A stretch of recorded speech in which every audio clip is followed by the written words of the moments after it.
السلام علیکم ناظرین، امید ہے آپ سب لوگ خیریت سے ہوں گے۔ اس وقت شام میں بہت زیادہ تباہی مچنے جا رہی ہے۔ ہم اگر یہ کہیں کہ کھیل ختم نہیں بلکہ شروع ہوا ہے تو یہ بالکل بھی غلط نہیں ہوگا۔ عالمی طاقتوں نے اپنا حصہ لینے کے لیے اگریسولی رول پلے کرنا شروع کر دیا ہے۔ ایک بڑی سول وار کی تیاری کی جا رہی ہے، جبکہ بائیڈن یہ چاہتے ہیں کہ ٹرمپ کے آنے سے پہلے سیریا کے اندر اپنے کردار کو اسٹیبلش کر دیا جائے۔ دوسری طرف ہم یہ دیکھ رہے ہیں کہ ترکی چاہتا ہے کہ وہ امریکہ سے پہلے اپنا حصہ وہاں پر حاصل کر لے، جبکہ ہم یہ دیکھ رہے ہیں کہ اسرائیل سب سے پہلے اپنا حصہ سیریا کے اندر بٹور رہا ہے۔ روس کا جرنیل مار دیا گیا ہے۔ ایران ایکسس آف ریزسٹنس ٹوٹنے کے بعد دوبارہ اگریسولی میدان میں آ چکا ہے، اور اب ایران کے اندر بھی رجیم چینج کا ایک بڑا کھیل کھیلنے کی تیاریاں کر لی گئی ہیں۔ حماس کی موجودگی کا خطرہ ظاہر کیا جا رہا ہے جارڈن میں، اور لگتا یہ ہے کہ آنے والے دنوں میں شاید جارڈن اگلا نشانہ بن سکتا ہے حماس کا بہانہ بنانے کے بعد۔ چین اس وقت انتہائی خاموش ہے، اور ہم یہ دیکھ رہے ہیں کہ ترکی نے اپنے بارڈر پر فوجیں اکٹھی کرنا شروع کر دی ہیں، اور وہ امریکہ کے حمایت یافتہ کردوں پر ایک بڑے حملے کی تیاری کر رہا ہے۔ یہی نہیں بلکہ ترکی کے جو اسٹیبلشمنٹ ہے، جو انٹیلیجنس اسٹیبلشمنٹ ہے، اس کے سربراہ ابراہیم کلین کو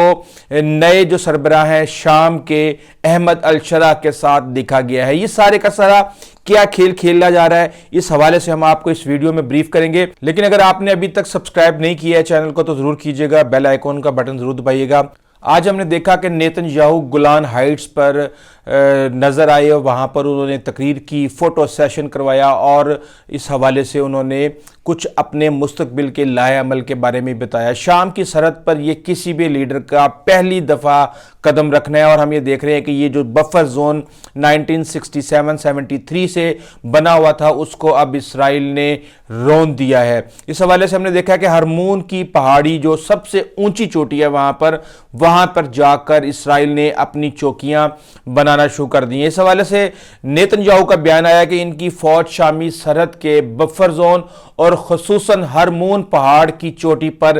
تب تک قیام کرے گی جب تک اسرائیل کے تحفظ کا کوئی اور انتظام نہیں ہو جاتا۔ اب اسرائیل کے تحفظ کا انتظام کس طرح ہوگا یہ آپ بہتر طریقے سے اندازہ لگا سکتے ہیں۔ یہ الفاظ انہوں نے اسی پہاڑ کی چوٹی پر گفتگو کرتے ہوئے کہی، اور انہوں نے کہا کہ اس علاقے کی سب سے اونچی چوٹی ہے جو کہ شام کے اندر ہے، اور اسرائیل کے زیر قبضہ گولان کی پہاڑیوں سے 10 کلومیٹر کے فاصلے پر ہے۔ اور ہم یہ دیکھ رہے ہیں کہ اس کے ساتھ نہ صرف نیتن یاہو تھے بلکہ ان کے فوج کے سربراہ بھی تھے، وزیر دفاع بھی تھے، اور وزیر دفاع نے جو بیان دیا انہوں نے کہا کہ فوج کو فوری طور پر قلعہ بندی کرنے کی ہدایت کر دی گئی ہے، اور امید ہے کہ اس علاقے میں مزید قیام کیا جا سکتا ہے۔ اب ہم یہ دیکھ رہے ہیں کہ یہاں پہ سوال کیا پیدا ہوتا ہے، کیوں اسرائیل کے لیے یہ گولان کی پہاڑی امپورٹنٹ ہے؟ دراصل ہم یہ دیکھ رہے ہیں کہ جو ایکسس آف ریزسٹنس ہے، ایران کی حمایت یافتہ، ایران اسلحہ فراہم کرتا ہے حماس کو، اور یہ سارا اسلحہ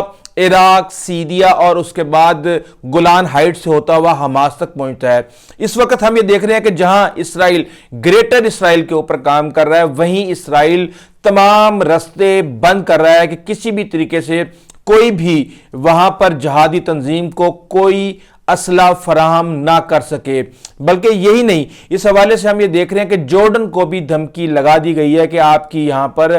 حماس کی موجودگی کے شواہد ملے ہیں، اور اگر آپ نے ان کو فارغ نہ کیا تو اگلا نشانہ آپ ہو سکتے ہیں۔ اس حوالے سے ہمیں دیکھ رہے ہیں کہ روس کو بھی پیغام دے دیا گیا ہے کہ ہم تمہارے گھر میں گھس کے تمہارے سب سے اہم جرنیل جو کہ نیوکلیئر فیسلٹیز کو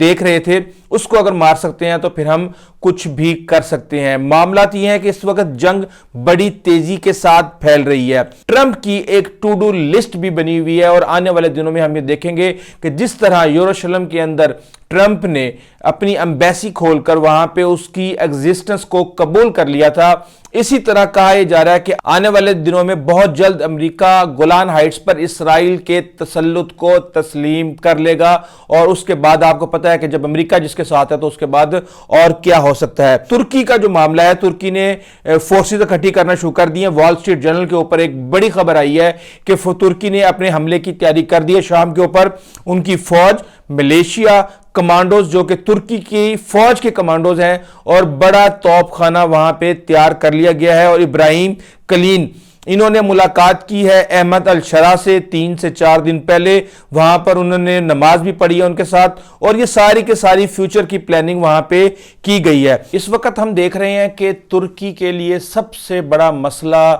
کرد بنے ہوئے ہیں, کیونکہ کرد کردستان کا نعرہ لگاتے ہیں جبکہ امریکہ کردوں کو سپورٹ کر رہا ہے. اس حوالے سے ہم نے دیکھا کہ جب 2016 کے اندر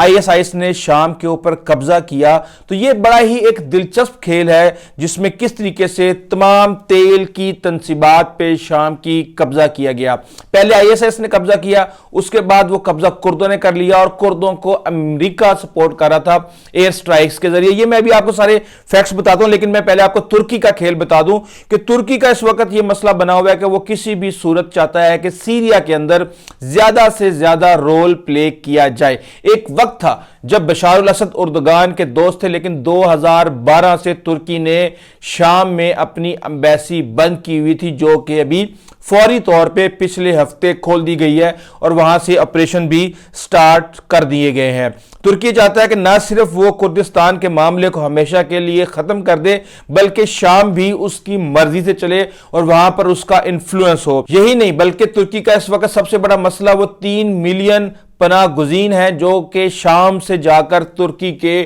بارڈر پر بیٹھے ہوئے ہیں. اس حوالے سے ہم دیکھ رہے ہیں کہ بہت زیادہ ڈیولپمنٹ ہو رہی ہیں اور حملوں کی تیاریاں کی جا رہی ہیں. ہم نے پچھلے دنوں آپ کو بتایا تھا کہ کس طریقے سے دونوں جو سپورٹڈ ہے, ایک امریکن سپورٹڈ ملیشیا SDF اور دوسری طرف ترکی کی سپورٹڈ ملیشیا جو ہے کردوں پہ مبنی ہے, وہ آپس میں لڑائی کر رہے ہیں اور وہاں پہ قبضہ کرنے کی کوشش کر رہے ہیں اور ان جگہوں پہ قبضہ کرنے کی کوشش کر رہے ہیں جہاں پر تیل کی تنصیبات ہیں. اگر ہم امریکہ کو دیکھیں تو امریکہ کا سب سے بڑا یہاں پر انٹرسٹ ہے تیل کے بارے میں آپ کو بتا دوں کہ شام ایران سے تیل منگوا رہا تھا اپنی ضرورت کے لیے, اور جب بشار الاسد کے رجیم کا خاتمہ ہوا ہے تو کئی ایرانی ٹینکر آدھے رستے سے واپس گئے ہیں کیونکہ وہاں پر رجائم چینج ہو چکا تھا. اب ہم نے یہ دیکھا کہ 2011 کے بعد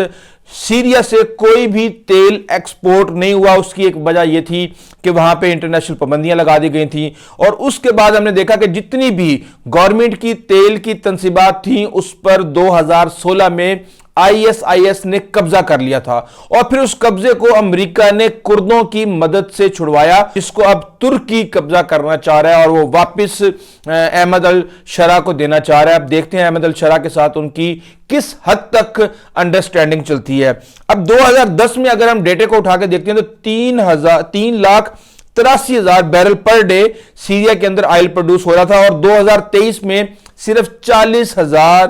بیرل پر ڈے, یعنی آپ اندازہ لگا سکتے ہیں کہ 10 گنا تیل کی پیداوار وہاں پر کم ہو گئی.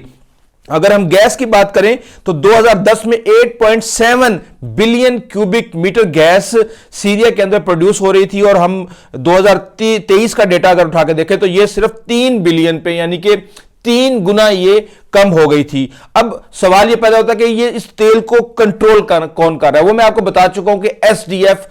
جو کہ امریکن بیکڈ ہے اور عرب ملیشیا اس کو کنٹرول کر رہی ہے, اور اب ترکی چاہتا ہے کہ ان کردوں سے یہ سارے کا سارا علاقہ اپنے قبضے میں لے لیا جائے. اور یہ جو تنصیبات ہیں یہ دریائے فرات کے مشرق میں ہیں, یہ رقہ کے علاقے میں ہیں, دیر الزور کے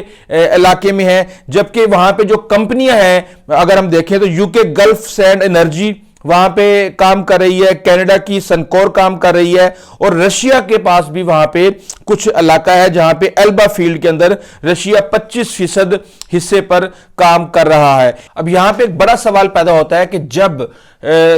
سیریا کی تیل کی تمام تنصیبات کے اوپر قبضہ کر لیا گیا تو سیریا چل کیسے رہا تھا. اب یہاں پہ ایک بہت بڑی کنٹروورسی سامنے آئی ہے. جس طرح پاکستان کے اندر ایک نشہ یہاں پر مشہور ہے آئس, اسی طرح ایک کیپٹیگون ٹیبلٹ تھی, وہ ٹیبلٹ وہاں پہ پروڈیوس کی جا رہی تھی, اور شام میں منشیات کی جتنی بھی بڑی بڑی فیکٹریاں اس وقت پکڑی گئی ہیں یہ سب بشار الاسد کے بھائی مہر الاسد کی سربراہی میں چلائی جا رہی تھی. اور ان فیکٹریوں کے بارے میں کہا گیا ہے کہ اس کو مہر الاسد جو کہ 4th میکنائزڈ ڈویژن کے سربراہ تھے ان کے کنٹرول میں دے دیا گیا تھا, اور اس وقت جو خاندان کی کمائی کا جو بڑا ذریعہ تھا وہ یہی